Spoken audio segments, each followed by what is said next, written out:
बच्चों, last day हम लोग स्टडी कर रहे थे लीड की बीमारी टोसिस। जैसे कि टोसिस के बारे में हमने बताया था कि ptosis abnormal drooping of upper eyelid होती है।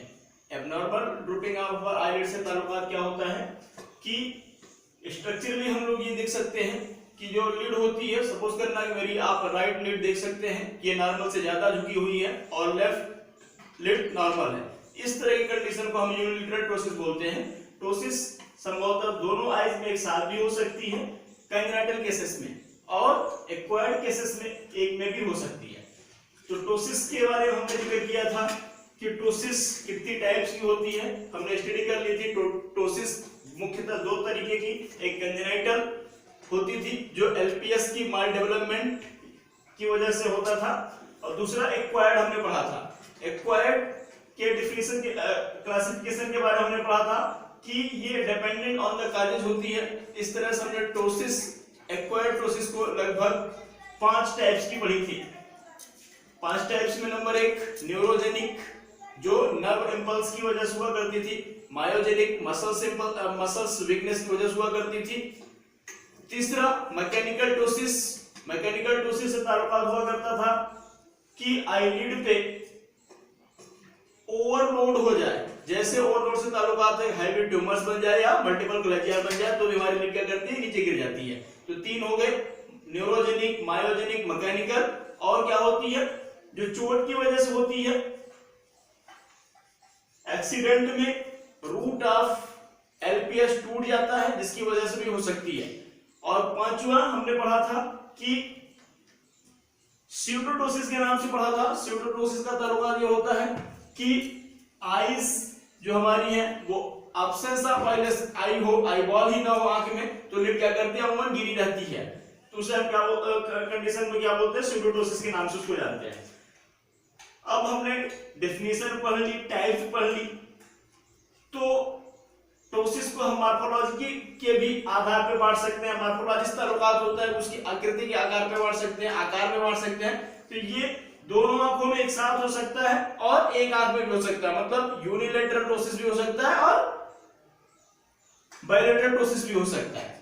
बायलैटरल टोसिस या यूनिलैटरल टोसिस में क्या हो सकता है, पार्शियल भी हो सकती है या कंप्लीट भी हो सकती है। पार्शियल से मतलब है कि हल्के से डिफेक्ट आ गए हैं उसके टोसिस के, और कंप्लीट में क्या है कि सीवियर केसेस हो गई है उसकी टोसिस की, जो क्या है नॉर्मल से ज्यादा ढका हुआ है।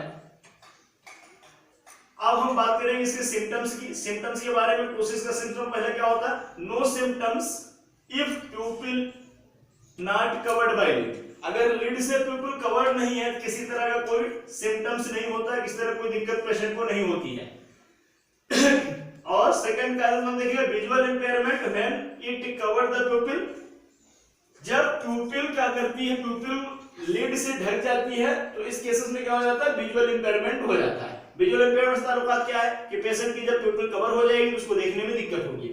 तीसरी सिम्टम डिसफिगरमेंट, कॉस्मेटिक डिसफिगरमेंट। इसका क्या ताल्लुकात है, तो जो एक निश्चित आकार कुदरत में बनाई हुई होती है हमारी बॉडी की, हमारी आईज की स्ट्रक्चर्स की, वो क्या हो जाती है, नॉर्मल से ज्यादा झुक जाती है, तो डिसफिगरमेंट देखने को मिलता है। ब्रिंकलिंग एट फोरहेड, फोरहेड या माथे के उस पे जब हम पीछे की तरफ देखते हैं, ऐसे करके देखते हैं, यहाँ पे क्या हो जाती है, स्किन की ब्रिंकलिंग हो जाती है। दैट इज मींस स्किन हमारी सुकड़ी सुकड़ी सी देखने को मिलती है।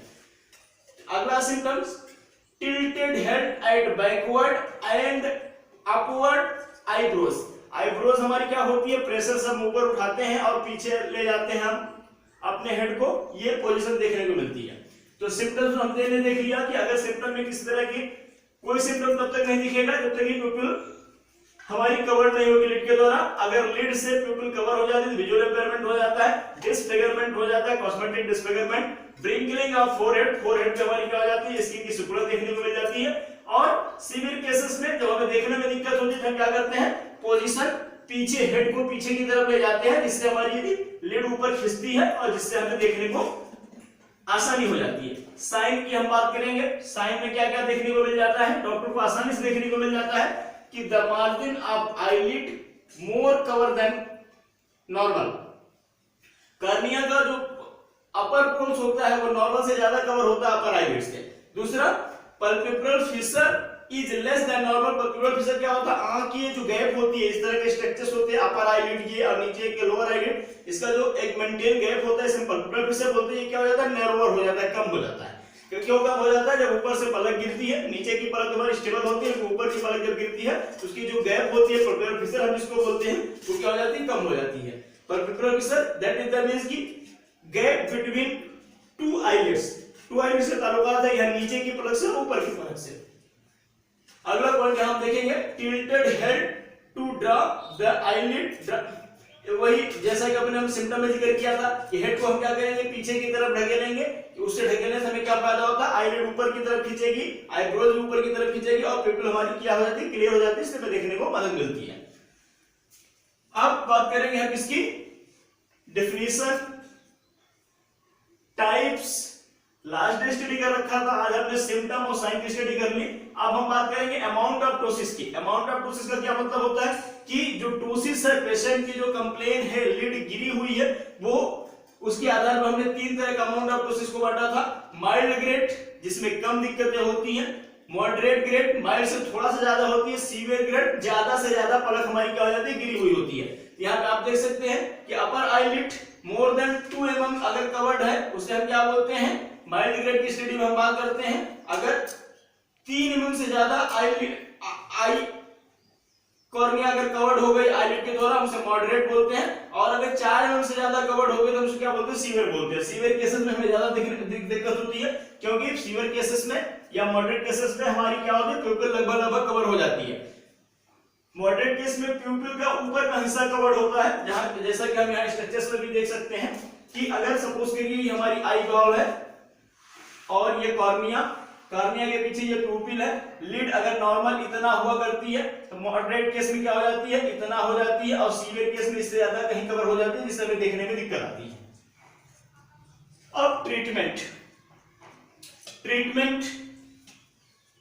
काजेस के अकॉर्डिंग ट्रीटमेंट इसका होता है, काजेस के अकॉर्डिंग से ताल्लुकात है। अगर न्यूरोजेनिक है, नर्व इंपल्सिव हुई है तो हम नर्व पूरा मेडिसिन देते हैं। मायोजेनिक है तो मायोजेनिक मस्कुलर इंपेयरमेंट की वजह से मायोजेनिक होता है तो हम उसके क्या करते हैं, ताकत की दवाइयां देते हैं, जिससे हो सकता है कि एक्शन में आ जाए। नहीं तो इसका फाइनल ट्रीटमेंट क्या होता है, सर्जिकल ही ट्रीटमेंट फाइनल ट्रीटमेंट माना जाता है। और सर्जरी 4 से 6 साल की उम्र में अगर हम करा लें तो उसके रिस्पांस अच्छे होते हैं। अगर ज्यादा दिन की हो जाती है टोसिस, ज्यादा दिक्कतें आ जाती हैं, तो हो सकता है कि आफ्टर ऑपरेशन प्रोग्नोसिस बहुत अच्छी न रहे। तो आज हमने कंप्लीट स्टडी कर ली टोसिस की। टोसिस की डिफिनीशन, टोसिस की टाइप्स, टोसिस की morphology, symptom, sign and treatment. और ट्रीटमेंट होने के बाद भी पेशेंट को कुछ सावधानियां बरतनी होती हैं कि जैसे कि अगर किसी तरह की कोई लीड पे दिक्कत आ रही है पेशेंट को तो उसका अर्ली ट्रीटमेंट ले लेना चाहिए।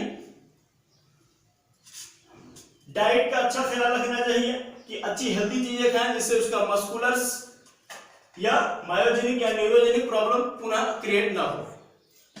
तो ठीक है।